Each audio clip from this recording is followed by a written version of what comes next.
Hey, good afternoon, everybody. This is Jason Weller with the Michigan Coalition Against Homelessness. Hopefully, you are here for the Homeless Awareness Month 101 webinar. If so, you are in the right place. So we just hit the 12 o'clock hour, and we've got about a third of the folks actually registered or signed in who registered. So give everybody a minute or two because we typically have kind of a lunchtime rush. So while we're waiting for folks to get signed in, I will do a couple of housekeeping things, and then also our neighbors are a little loud today, so I just want to make sure the audio is coming through okay. So if somebody could just give me a thumbs up or sounds good in the questions section, that would be great for those of you who are familiar with webinar. And that's actually a good segue because I'll do some housekeeping stuff here. So a couple of things I'm going to point out. First off, the little toolbar on the right-hand side of your screen is your best friend. That is where you're going to find all of the resources that we're going to discuss today. So there's actually 5 different handouts to download, and you can download those at your discretion. The 5 that are available include the statewide annual report. Thanks, Kim, for the check-in about the audio being good. So we've got the statewide annual data report, which was just released at the summit. We got the electronic copy of that. We've got the 2019 advocacy, or sorry, we've got, I'll just go down the list. The 2019 Homelessness Advocacy Day packet, so that's something that Micah created, and we've got some talking points around different policy priorities we've been working on for the last 10 months. We've got the Homeless Awareness Month poster contest rules, which I'll talk about later. And then we've also got the Homeless Awareness Month toolkit, which is most of the stuff I'll be talking about is pulled from there. And then, of course, the PowerPoint slide, PowerPoint slides, which is the content we'll be covering. So in order to download, just click on that, pull down the documents that sound interesting to you. If you already have some of the stuff, no harm, no foul. I just want to make sure everybody had access to it. And for those of you who are unfamiliar with GoToWebinar, so we've got a decent sized group. We're supposed to have roughly 35, 40 people, maybe a few more on the call today. So rather than try to unmute everybody's audio, which just gets really messy, our preference is to just have folks ask questions through the toolbar. So again, right-hand side, questions icon, or questions with a little icon next to it. Just click on that, and then you type your question in, and you can, and then just hit return or send, and you're good to go. And it'll pop up. And depending on the question, I may hold it until the end, or I may just go ahead and try to address it at the time. We'll see how things are going. So, but yeah, we're a few minutes after, and being mindful of those of you who are here on time, I think we'll go ahead and get started. And if we have folks join us, then so be it. So Homeless Awareness Month 101. Might be scratching your head a little bit and saying, it's interesting that Micah has decided to do a topic like this, because most folks are relatively familiar with the concept of Homeless Awareness Month, or maybe Homeless Awareness Week with the national campaign. But as I've been traveling the last couple of months and attending local planning body and COC meetings, I've been hearing more and more folks say that there's been turnover in leadership in terms of, who's organizing events these days. And lots of folks kind of had basic questions about the resources that Micah typically makes available, kind of what is out there, how exactly the month is working, because this is the second year now we're trying it. So we felt like this was a good opportunity to kind of capitalize on those questions and take the time to kind of walk folks through the basics and just make sure we're all on the same page in terms of expectations and all of that, and then go from there.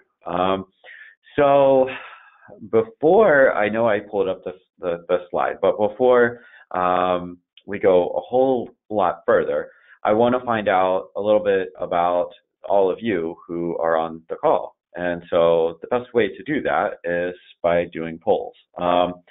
So first poll here is just asking how long your community, organization, church group, whatever it is, whatever you're a part of, has been organizing events, so that I can get a sense of kind of how far out folks are with their experience. And we're actually, oh wow, I must have caught folks by surprise, because folks, you're responding, but it's taken you a hot second here. So I'll leave the poll open for a little bit. When we do these poll questions, we never quite sure how quickly people are going to respond. But yeah, just over half of you have responded so far in the first minute. So I'll leave it open for like another 30 seconds and try to get to 2/3, 3/4, something like that. So at least we've got a majority. I see where you all are.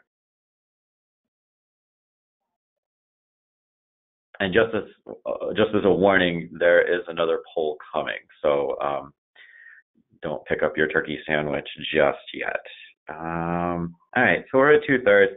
I think let's go ahead and call it even. So wow, this is a pretty even split. So 1/3 of you, this is your first time organizing something. 1/3 of you, 2 to 5 years. So probably still working the kinks out, at least if you're anything like we are, in terms of kind of getting your bearings and seeing how things are going. And then a little bit over 1/3 of you for 6+ years, since the time of dinosaurs. It's actually a shocking number of folks that since the time of dinosaurs. I appreciate that. By the way, we are going to have, as much as we can on the webinar, we're going to have some fun today. So I got one more poll question for everybody, and this will help determine the stuff that I maybe spend a little bit more time covering versus stuff that I might just gloss over. So, and with this one, you can select more than one of the answers, and really, there's, you can pick the answers that are most appropriate for you. As you can see, I had a bit of fun with this one, but I'm really interested in seeing, folks who are kind of falling into answers 1 and 2, but also number 3 as well, with the curiosity, just because we want to make sure that we're getting new information into your hands, at least as much as possible. So, all right, this one's actually gotten more responses. So I don't know if that's because the answers are funnier or more you were just ready for it this time. But I think we've got almost 70% of you have responded, and we're at a minute. So let's go ahead and close it, share the results. So practically 2/3 of you learn more about organizing events and or being introduced to new ideas. 2/3 of you looking for materials, which you come to the right place. We have those in abundance. And then practically half of you, curiosity, and I respect the 20% of you that said my boss told me to do it. So no harm, no foul there. And of course, it's all anonymous, so we don't know who responded to what. So along those lines, let's go ahead and give a little bit of background information about Homelessness Awareness Month versus Homeless Awareness Month versus Homeless Awareness Week. And I should just say, Homelessness Awareness Week, or Homeless Awareness Week, you use the language you're comfortable with. Here at the state level, we've got organizations that use both. So I don't think there's really a right or wrong way, and we certainly don't claim to have the branding on everything, but that is something that folks ask us about from time to time. So, Homeless Awareness Week is actually a national campaign that's organized by the National Coalition for the Homeless, and it's a student organization, the Hunger and Homelessness, it's a national campaign organized by the National Coalition for the Homeless, and then there's a student group that partners with them to help out with outreach and pulling resources together. So you have the URL there. It's hhweek.org, and they have their national campaign. In years past, they've had posters and they've had a few other resources. I think this year they've mixed it up and actually have made T-shirts. But it looks like in most of the resources they've kind of tapped out from updating things since about 2017, 2018. So when the last time I was there, at least I didn't see a whole lot of new resources. Traditionally, it's the week before Thanksgiving. And of course, this is the time of year that folks are primed for giving back and thinking, because, of course, we're going into the holiday season and thinking about the ways that they can either make cash donations or volunteer or donate food or other essential items. So, and I say week in quotations because historically it's not been just a week. It's ranged anywhere from 8 to I think 11 days is the longest the national campaigns run. This year I was a little surprised to see it's the 16th to 24th, but also I think Thanksgiving's a little later in the month this year.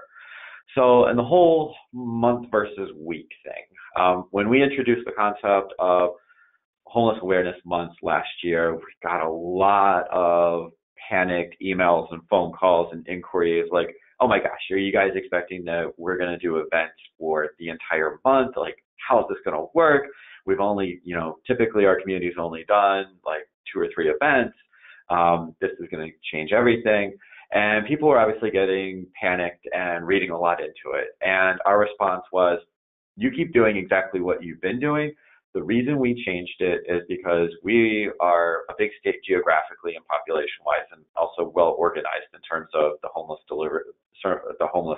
services system. And we realized a few years ago that we had communities starting events in late October all the way through early December and calling it their Homeless Awareness Week stuff. And we certainly didn't have any problems with that, but we just realized, like, okay, let's just make the umbrella a little wider, try to catch all of this.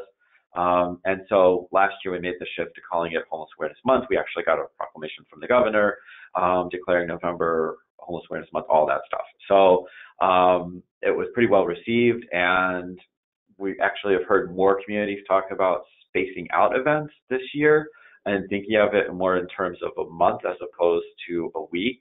So if you're one of those communities, awesome, kudos to you. You get a gold star.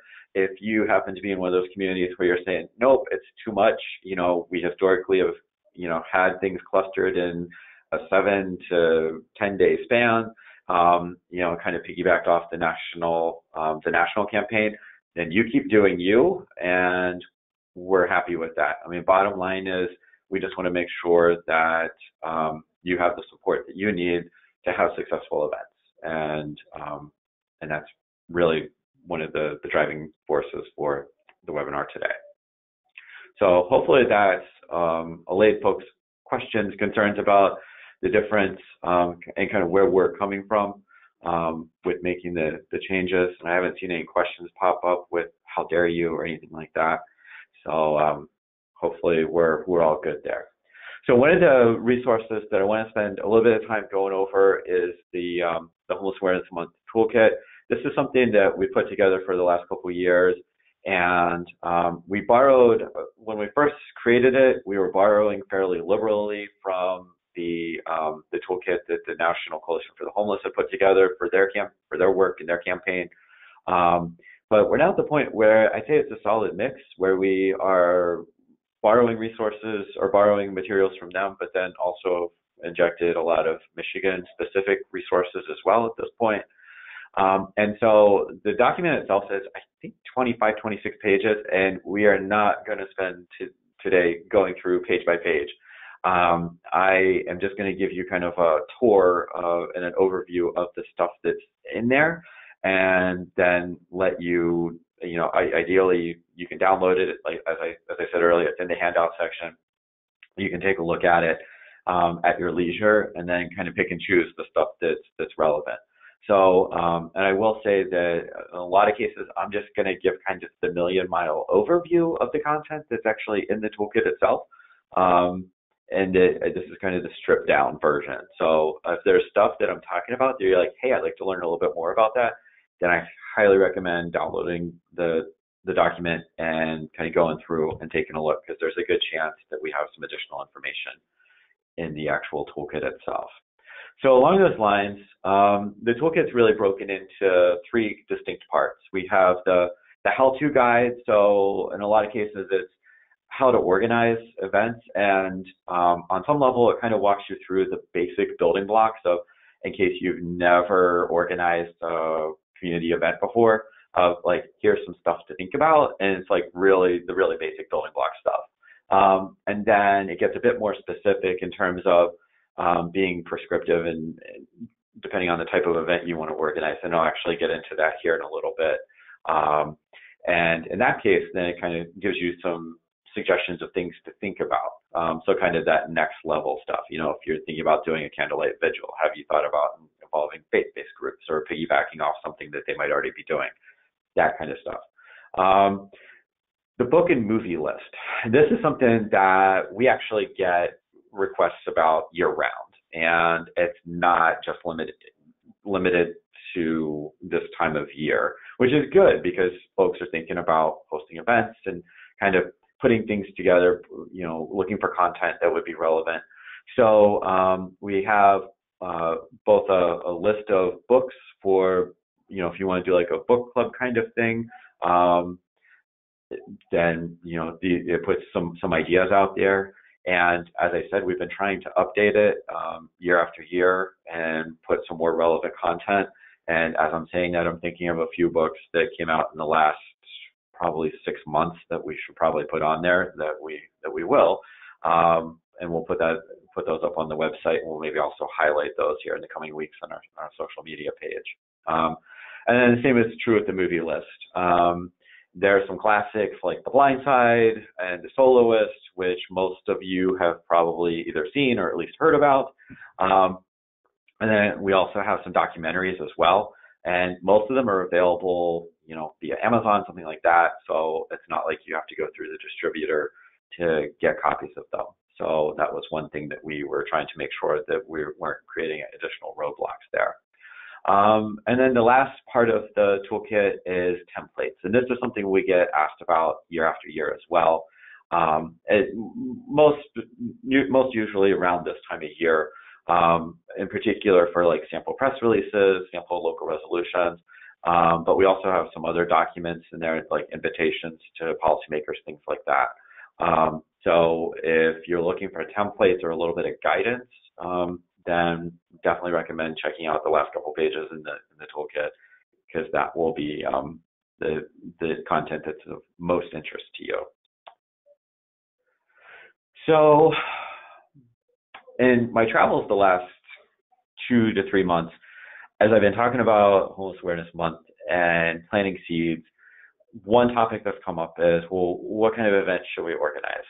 And that is, you know, those of you who are familiar with us here at the Coalition, you know that we don't like to be very prescriptive, and we more like to hand resources over to folks and say, well, here's kind of the list of things you could do, and you need to figure out, given, you know, the players around the table and the community interest, what actually makes the most sense.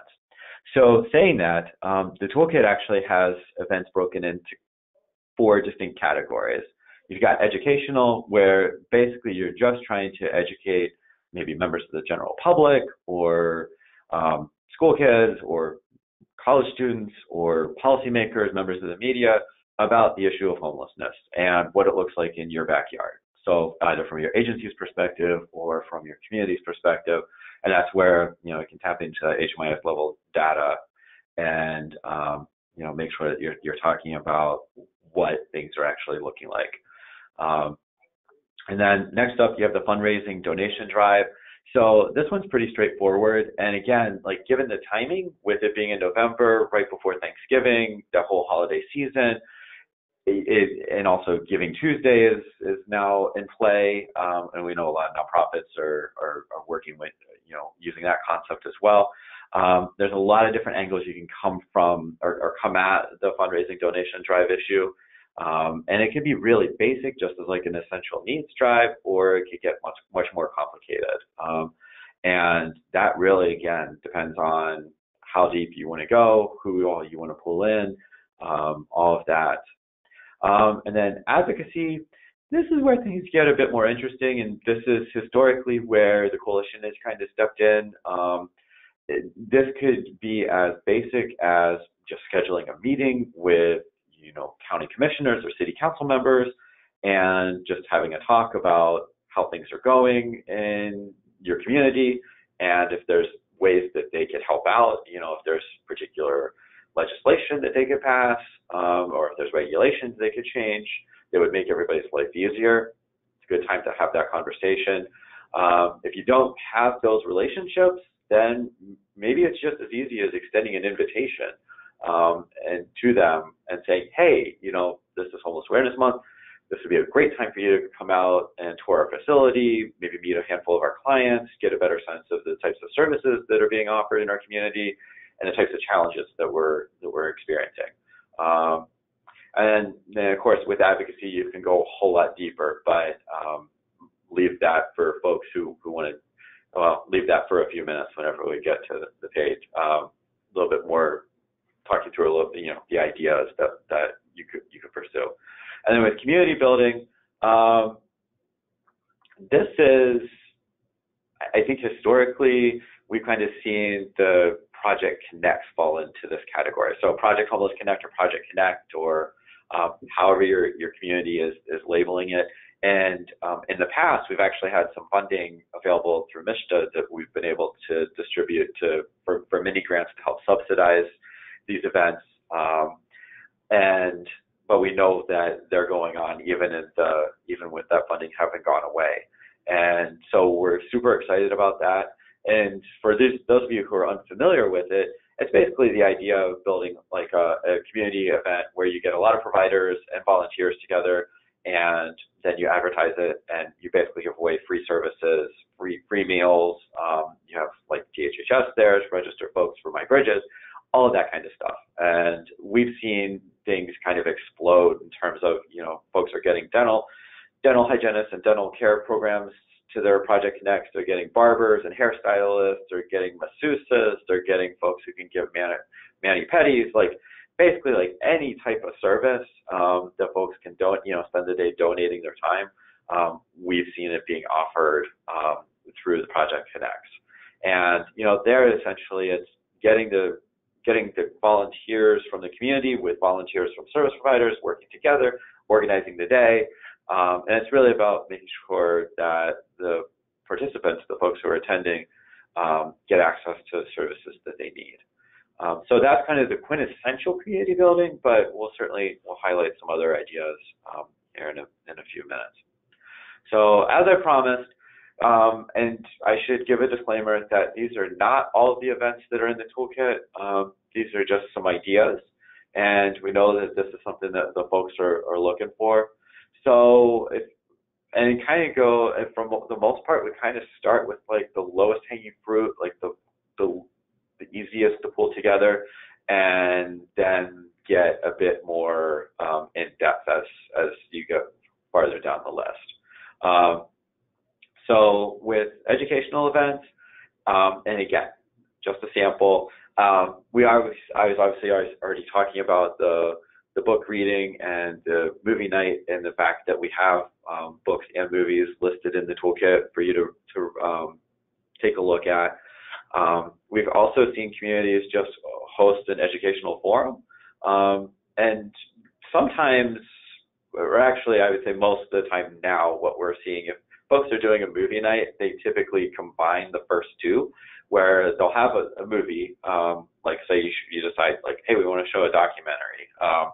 And so then they'll show the documentary, and then they'll have a panel of folks who are available to talk for 20, 30 minutes, something like that afterwards. And that panel is typically, somebody with lived experience, some service providers, maybe a local elected official, and everybody's able to kind of weigh in. And, it can be partially a response to the movie.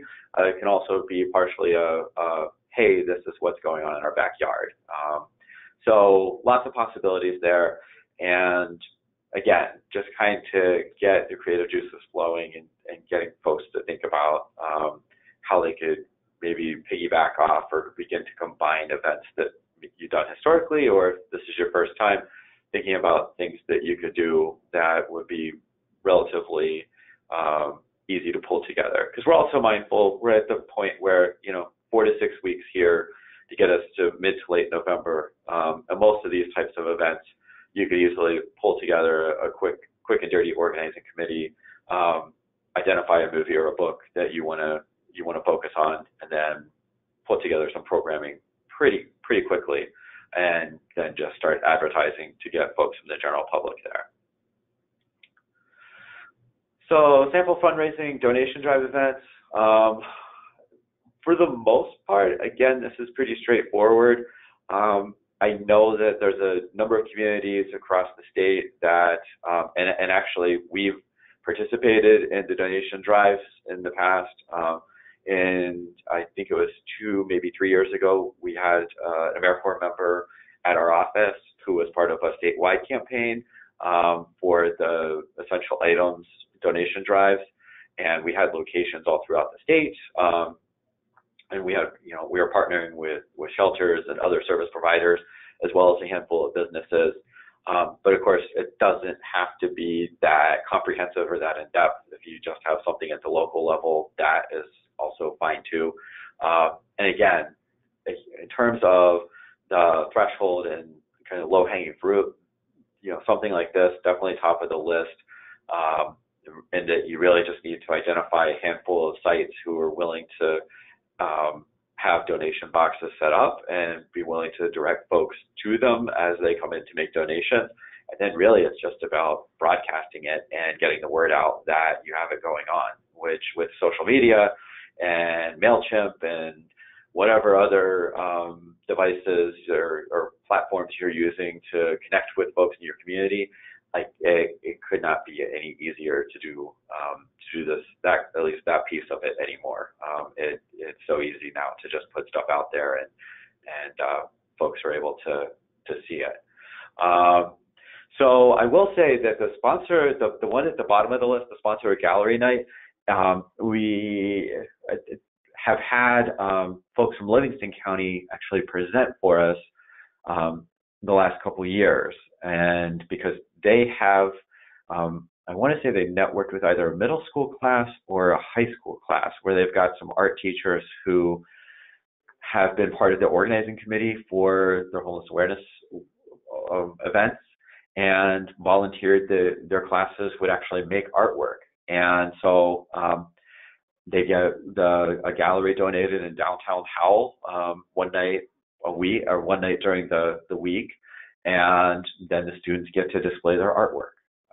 And I think, the themes have changed from year to year, but it's generally been, what do you think homelessness looks like in our community? Something like that.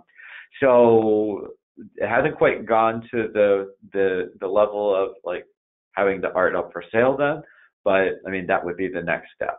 And I should say, like, these categories aren't mutually exclusive. So, if you start with the idea of, well, let's do an education event and have students make artwork, and then we'll display it, and then have service providers on hand to talk about it, and that morphs into, well, what if we auctioned off some of the art or something like that? Certainly go for it.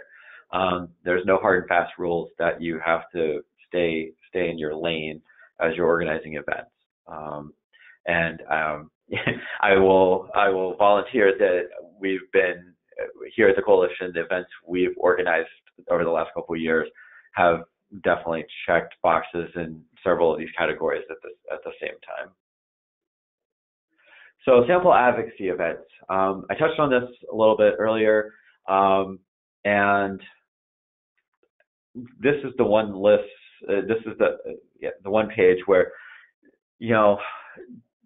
kind of you have to be a bit more strategic and mindful of your relationships with either your local elected officials if you're going to pursue a resolution, or your state or congressional representatives if you are looking to do something a bit more in depth. And what do I mean by that? Well, because I think we kind of frame the relationships with policymakers as almost like dating. And you don't go out on a first date and then say, oh, by the way, now that I've told you about me, this is all the stuff I'd like you to do. So if you are in one of those communities where you have a good working relationship with your local elected officials and you think they would be up for passing a local resolution, then go for it. But if you're in one of those communities where either there's ambivalence or perhaps some ignorance on their part about the depth and scope of homelessness and housing related issues in your community, then maybe you take more of an educational approach this year, rather than making a big ask of them to sign off on something. And the same is true when you're talking about having meetings with elected officials as well. In the ideal world, you take the time to kind of think through, if we're going to sit down and talk with them, what are the things that we want to talk about? As I mentioned when we first got started, there is a Advocacy Day toolkit, and we have some handouts already developed. Those of you who participated in our advocacy event know that we have talking points already established and all of that. So if you want to use that as a guide, that's great. If there's burning issues locally that you're like, this is what we want to talk about, like a local development or something like that, then certainly use that, focus on that. But there's lots of resources that are out there floating around. But the big thing that I strongly encourage is think about what that ask is and limit it to ideally one, possibly two, but don't go in with a laundry list of things that you would like the member of Congress or the state official to work on, because it's going to end up muddying up the process, and they're going to come away with, well, I'm not really sure what of this list is the priority. So you need to help them with identifying that. So the other things, some of this probably more within folks' comfort zones than other things. One thing that I will point out with the assisting folks to vote, registering to vote, there are some resources in the toolkit, some URLs and some websites that directs you to if you're looking for information. Because I know historically when we start talking about advocacy, lobbying, and voting, whether it's registering to vote or kind of get out the vote, nonprofits, folks get concerned. Are we violating the rules? What can we get away with? What can we not? So the National Coalition for the Homeless actually has some good resources there in terms of educating agency folks about what they can and can't do. And they've actually run some national campaigns about getting out and registering folks to vote, going through like homeless shelters and those types of programs. So some good information there. So sample community building events. Earlier I referenced the Project Homeless Connect, so I left that off this list because I knew I was going to be talking about that. And in all honesty, this is kind of the lower hanging fruit. We know the Project Homeless Connects, you don't organize those in 4 or 5 weeks. Like, they are typically months-long processes of pulling all of the moving pieces together. So I wouldn't, if you're not already planning on that, I wouldn't encourage you to necessarily think about those, going down that path, just as a word of caution. But the stuff that's listed here, much lower hanging fruit. The one thing I will point out is the Organize the $2 a Day Challenge. I think folks are familiar with the poverty stimulation program, like Bridges Out of Poverty, things like that. So this is kind of a different take on that, but it's the same kind of idea, and that you're trying to have folks mimic that experience. And if you want to get super hardcore, then you can do like a night out or a sleep out kind of thing. But again, traditionally those types of events take a bit longer to pull together, and can be fairly labor intensive. So kind of purposely left a few things off, but they are talked about in the toolkit, and there's some more information folks are interested in thinking about, especially like the sleep out, things like that, or something along those lines, about the pieces you need to pull together. So templates, as I said early on, this is one of the things that are in the toolkit, and I am not going to go word by word or through all of them. I just wanted to give you a flavor of what types of resources are actually in the toolkit, so that you kind of know what's already out there. So this is a sample proclamation. Going back to the whole, depending on your relationship with your county commissioners or your city council or your mayor's office, if you feel like that you've got a good enough working relationship with them and they've got a pretty firm grasp on the scope of the issues, then yeah, it doesn't hurt to ask them. And this is something, and just to prove that we practice what we preach, I think for the last 15 years, maybe longer, we've reached out to the governor's office about getting a proclamation at the state level.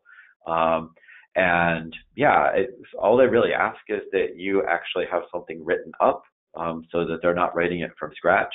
So that's why we have the sample language. And of course, you'll notice that where we have the brackets or the parentheses, that's where you're inserting information. And of course, as I'm looking at this, I'm realizing that there was one date we missed at the bottom with the November 2018, which of course should be November 2019. But there you go. It's one of those things that it's interesting, because putting the template together for the resolution, filling in the language, that's really, there's some discretion in terms of what you want to highlight, whether it's successes or challenges, whether you're using it as a means to advertise events that you've got going on and you want to get, kind of want to build public awareness, whatever you want to do. It's a little bit of a choose your own adventure, and it's also whatever you think the local officials will be comfortable with. So when I say that, I've been in a handful of rooms recently where, we've had folks say, housing is a human right, and get kind of radical in their language, and might not be the best place to include stuff like that, unless, of course, you know your elected officials fairly well and it's something that they would sign off on. So just a little bit of caution there. And then with the press release, so this is actually, I think, my colleague Laurel drew this up as in response to our sleep out that we actually organized 2 Novembers ago, where we had about 20 folks sleep out right across the street from the state capitol at Lansing City Hall. And it was primarily policymakers at the state and local level, and then we had a handful of college students and community members participate as well. So, of course, this is tailored to whatever your event actually is and what you're hoping to communicate, and what you're hoping to accomplish. But it gives you a sense of the types of things that you need to, or you want to make sure that you highlight with the press release. So don't forget to, regardless of what type of activity you do, and whatever the outcome is. So say you have a movie night and you have 3 presenters and you have 20 people, and it's the first time you've done it. That's awesome. Guess what? Kudos, you get a gold star. Like, you organize a community raising event. And this is true whether you fit into that category of this is your first time organizing something, or it's the time you've been doing this since the time of dinosaurs. It's all relative. But the one thing that we strongly encourage, and we do this whenever we highlight basically the same things whenever we're talking about advocacy, or really anything where you're maintaining a relationship with the folks around the table, and especially general public, stuff like that, is that you are introspective, so and you're thankful for the service that the folks provided. So you're doing thank you notes, and to folks who are involved with the actual organizing of the event, especially if you have presenters come in, all of that, and making sure that you recognize that they put themselves out there, especially if you're dealing with folks with lived experience, and ask them to reflect on share their stories, things like that. Especially want to make sure that you are thankful for them taking their time and sharing their expertise. Next on the list is the evaluation piece. And this is something that every year we actually done kind of sampled or tried different events. I referenced the sleepover. We've had a press conference highlighting the state data report one year. And this year, I think we're actually going to keep it a bit more low key and try to be, kind of behind the scenes. And every year, as we do the different events, or as we've done the different events, we've always been intentional about taking the time afterwards to sit down, both internally within our organization, so the folks who are kind of the key stakeholders and pulling events together, sitting at the table and talking about what we thought worked well, what we thought didn't work well. Is this the type of event we want to do again? Or is this not quite meeting the mark? And along the same lines, then having a similar conversation with other stakeholders. So like the year that we had the sleep out, we had a panel of experts. We had the panel of local providers and folks with lived experience. So we sat down with them afterwards and said, hey, what worked, what didn't? If we do this again, well, what do we want to make sure we include or keep out? All of that kind of stuff. It also gave us the time to kind of thank everybody and reflect on how well things went. Because as you're trying stuff out for the first time, especially, with risk, there's always do we want to put ourselves in that situation or do we not? And so, it's also managing those expectations especially if you're trying something out for the first time and saying like, hey, like here are the things that went surprisingly well. Versus here are the things that came up that we didn't even think about, and that's okay. So the last piece of this is, and this goes both for advertising purposes and then after the fact, but if you have flyers, please send them to me. You obviously have my email address because you've been getting bombarded by emails from me about today's webinar. And we welcome folks sending us stuff. We're happy to share it via social media. And we're also one of the things we're talking about doing a better job of this year is actually getting MCAH staff out to events so we can document, take photos, and then share those via social media. But if we don't happen to make it out to your event, and you do get news coverage, we love it when folks send us stuff afterwards. And again, we can share it via social media, and help broadcast how awesome you guys are. So just things to keep in mind. So what other resources do we have? And this is one of those kind of questions that we get asked all the time. So a couple of things I would encourage you to check out. I know we've got a lot of handouts for you to download today, but I would encourage you to check out our Homeless Awareness Month webpage, which is the hyperlink there in blue. We have the toolkit as well as some other resources up there right now. We also started breaking out the toolkit a bit. So we have like sample resolutions and sample press releases available for download. So you don't actually have to download the whole toolkit if there are specific things you're looking for. As I mentioned earlier, the Governor's Proclamation, something that we get every year. We put in the ask for this year. We don't have it yet, but once we do, it'll be up on our website. We'll share it via social media, all of that. Typically, we get a PDF and an actual real-life hard copy. So the PDF is cool because then we're able to share that. You can download it. That's something you work into your materials if you want, or at least reference during your events. We have a private, so we actually have two different Facebook groups. We have a public-facing Facebook group, which probably most of you are familiar with at this point, and that's just Michigan Culture Against Homelessness.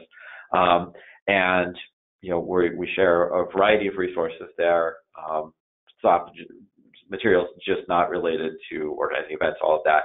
But we have had, about a year and a half ago, we had a number of folks come forward and ask if we could set up a private group that's not public facing, and that would be more focused on folks who are actually putting events together and kind of fit that role either within their organization or their COC. So you asked for it, we built it. I think we've got about 100-ish members in the group at this point.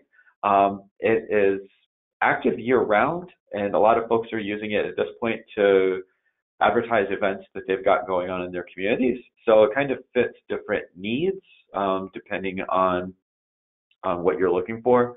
But if you're interested in joining, you've got the URL there. And then some other resources, as I mentioned, these are both available for download through today's session. So we've got the 2018 data report, and that's the statewide data report. So it's got statewide aggregate data, and then it's got some regional data as well, but it does not drill down to the COC or agency level. If that's information that you're looking for, you would have to talk to your agency or system administrator about doing that, pulling those reports. But if you want to create a data profile where you're kind of comparing your community against what's happening at the state level, you do have the time to do that yet, with it still being a couple weeks out. And then last but not least, as I mentioned earlier, we have the policy priorities, which we created earlier this year, and lots of folks have made use of. So those are the resources that are available. And then of course there's a question of, well, what things specifically is MCAH doing? So as I mentioned, we're doing a poster contest. We have the rules available for download. This is something we did last year. It was hugely successful, so we figured we'd do it again. And we kind of purposely changed up the time frame. Historically, we've had the posters at the Homeless Summit, which was last week, and everybody's grateful we have them. But then there's the whole transportation thing, and folks are trying to roll them up, and like, oh, I take a whole lot more, but I'm traveling and all of that. So trying to short circuit that process this year, we're like, okay, guess what? We'll do the posters, and we'll just mail them directly to you at the end of October, so that way you don't have to worry about holding on to them, traveling with, all of that stuff. So that, by doing that, also allowed us to run the poster contest longer. So the contest actually ends next Wednesday, a week from today at 5. And we're still looking for entries. So if you know somebody with some graphic design skills, or as I mentioned earlier, if you happen to know an art teacher at a local school and you think this is something they might be interested in having some of their students do, yeah, there's still time. And then once we have the posters available, so it is a contest. So like we did last year, we'll get all the entries in. We have an internal review committee, and then select a winner, and then that's what we actually make the copies of. And so we're going to do the hard copies and have the digital copy this year. So we'll make both available to folks. And if you're interested in getting hard copies, you can fill out the Google form and just let us know how many copies you'd like, and then when they're available, we'll mail them to you. And then the thing that we've kind of become known for is doing an in-person meeting at kind of close to the state capitol and getting volunteers to go out and do a literature drop, which is really just a fancy name for folks going out to legislators' offices and dropping off materials. So like the annual data report, policy priorities, stuff like that, where we put packets together. And then of course there's the opportunity for you to add local or community level or agency or community level data in as well if you have that. But it's an opportunity for folks to get out and just talk with the legislators, drop off materials, all of that. And we are planning to do that again this year. But that's really about the only in-person thing we're going to do. The other thing that we did last year that was, again, really well received was a pretty comprehensive social media campaign. I think giving some staffing limitations, we're probably going to scale back a little bit. Last year we were trying to get a new infographic out for every day of the month, but we're gonna do new infographics, but just not to that scale. So if you're not following us on Facebook, I'd highly recommend doing that, because it'll, a lot of the materials we were sharing, you can then share yourself or download and use in other contexts. So, but that's something folks have been asking the last couple of years. Folks have been asking us for that. is getting more materials like infographics out to them. And then, as I mentioned earlier, if you've got your events, we are happy to promote those. We just need a flyer. Last year we got into the trap of folks were trying to not create flyers and were just emailing us details, and it's like that gets a little sketchy because there were a handful of events where we realized that folks had sent us incorrect information, things like that. So we're asking for something a bit more organized rather than kind of fly by the seat of your pants.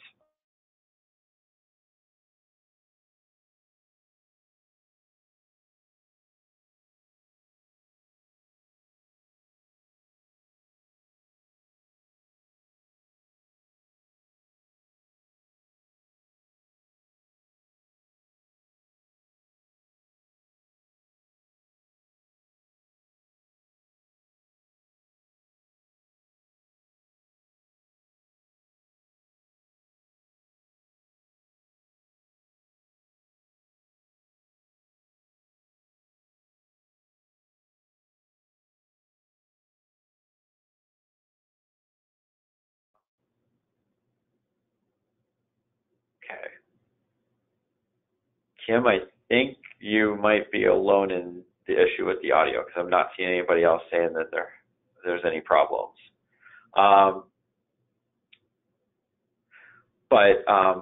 So we just want to, oh, okay, thanks. So we just want to make sure that folks know that there's some additional webinars coming up later this month that we've helped put together. We have Ozone House joining us next week. We actually did they were part of a panel for us last year, and they blew everybody out of the water. So we've asked them to come back this year and present by themselves. But the Speak Out program, which those of you who were at the summit last week are familiar with them, it's kind of a performance youth group. They also do a lot of advocacy work in their community. They're based in Washtenaw County. And they meet with members of Congress, state officials, local officials, and talk about youth homelessness and the ways that policymakers can come to the table to help provide solutions. So we're going to have them kind of walk through a lot of the work that they've been doing, what's been working well for them, what's not. So if you're kind of using this as the foundation, using today's webinar as the foundation, next week's would be kind of like the 201 level, where that's going to be more focused on, okay, so for those of you who are engaging with elected officials and, or at least are thinking about engaging with elected officials or have done so in the past, might give you some ideas of things that you could do a little differently, or perhaps just give you that foundation of things to think about. So as you're doing your events next month, you're like, oh yeah, like let's make sure we invite the elected officials to these events, and then figure out for folks who are interested in doing more than just being there, what are ways that we could actually plug them into what's going on in an effective way. So anyway, so that's next week's webinar, Tuesday at 12, and then later in the month on the 24th, I enticed Jerry Leslie from our Homeless Management Information System project to present with me on the 2018 statewide data report. This is something that we've done every year now for the last couple of years, with having members of the HMIS team kind of walk folks through the highlights of the annual report. And it's also an opportunity for folks who are not maybe system or agency administrators to hear kind of the highlights and the challenge. Highlights, but highlights for me means everything. So it's the stuff that's working well. It's also the challenges, and it's also kind of the data elements that you might want to be talking about when you're going into your events next month. So timing-wise, all came together. And with that, excuse me, take it up to questions. Folks have been fairly quiet so far. I don't think I've gotten, no, not a single question.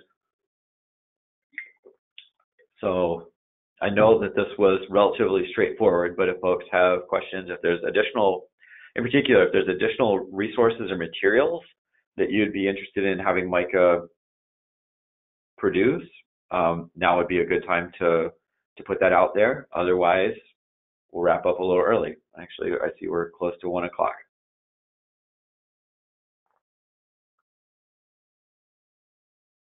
And I don't see any questions or comments. So I think we'll call it a day at this point. I see folks are starting to log off.